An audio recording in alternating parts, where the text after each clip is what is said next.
السلام عليكم ورحمة الله تعالى وبركاته. متابعينا الكرام، مرحبا بكم معنا من جديد في هذه النشرة الجوية الخاصة بتوقعات حالة الطقس حسب آخر تحديثات النماذج العالمية. ولله الحمد لا زالت التوقعات ثابتة بدخول منخفض جوي ابتداء من يوم الاثنين 4 من شهر أبريل، ويتوقع أيضا خلال التوقعات البعيدة المدى دخول اضطرابات جوية جديدة. ولله الحمد سوف نرى المدن المعنية إن شاء الله بكل التفاصيل. فإخواني الكرام، لا تنسوا وضع لايك لهذا الفيديو ومشاركة هذا الفيديو مع أصدقائكم، وشكرا لكم مسبقا. إذا يتوقع غدا الأحد 3 من شهر أبريل، أول أيام من شهر رمضان، أن تبقى الأجواء غائمة إلى قليلة الصعوب خلال الفترة الصباحية، مع قطرات ضعيفة ومتفرقة خصوصا على مناطق تالوين، تارودانت، أكادير، ولاد تيمة، أيتبا، بلفع، تيزنيت. أمطار ضعيفة ومتفرقة كذلك على مناطق الصويرة وأيت داود. بالنسبة للمناطق الأخرى ستبقى الأجواء غائمة مع اقتراب الاضطرابات الجوية. سوف نرى كذلك المدن المعنية إن شاء الله بكل التفاصيل. توقعات الفترة المسائية اليوم الأحد: استمرار أجواء غائمة خصوصا على مرتفعات الأطلس، مع عواصف رعدية متوقعة على مناطق سكورة، مداز، كيكو، بولمان، إفران، مناطق الحاجب.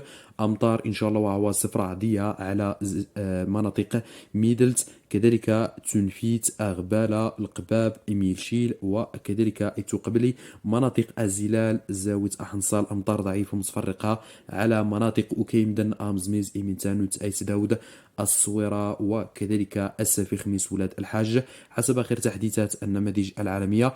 كما يتوقع أيضا غدا هبوب الرياح محليا قوية خصوصا على أقصى شمال المملكة، قد تصل سرعات الرياح إلى 70 كم في الساعة، وكذلك المناطق الجنوب الشرقي للمملكة، مرتفعات الأطلس 50 كم في الساعة، مناطق سوسوة بشمال أقاليم الجنوبية للمملكة قد تصل كذلك سرعات الرياح إلى 50 كم في الساعة، مع دخول اضطرابات جوية ابتداء من الاثنين 4 من شهر أبريل إن شاء الله. فابتداء من الفترة الصباحية أمطار الخير حاضرة على مناطق العيون، طرفايا، السمارة. أمطار ضعيفة متفرقة على بوجدور، بوكرع أو سرد.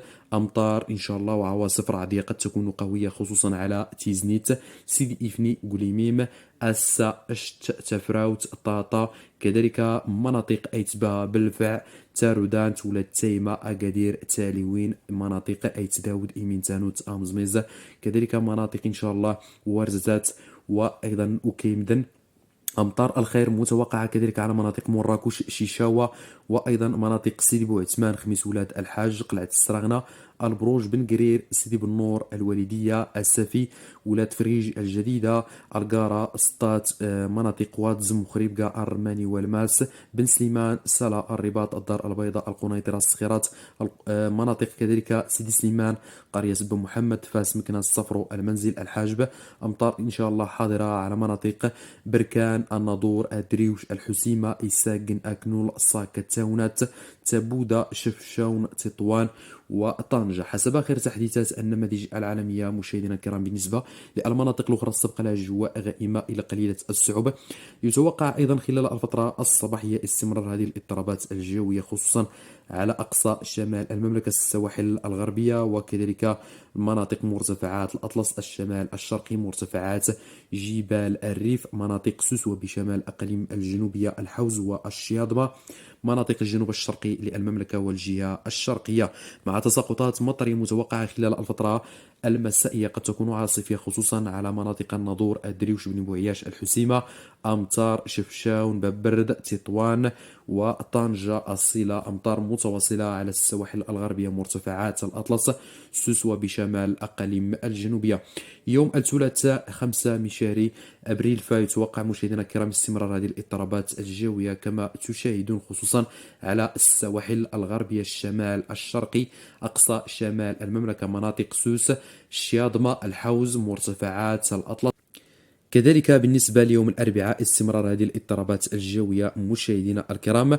فبالنسبة ليوم الجمعة وكذلك السبت عودة الأجواء إلى الاستقرار مع اقتراب منخفض جوي كما تشاهدون مشاهدينا الكرام يتواجد في عرض المحيط الأطلسي. فابتداء من الاثنين 11 من شهر أبريل إن شاء الله دخول اضطراب جوي هام إن شاء الله محمل بأمطار وعواصف رعدية. نتمنى ثبات هذه التوقعات حسب آخر تحديثات المرصد الأوروبي.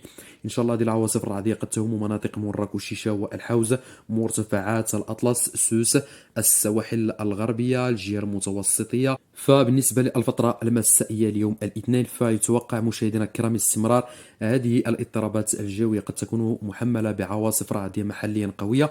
نتمنى ثبات هذه التوقعات حسب آخر تحديثات النماذج العالمية. إلى هنا مشاهدينا الكرام انتهت نشرتنا، نراكم في نشرة جديدة وإلى اللقاء.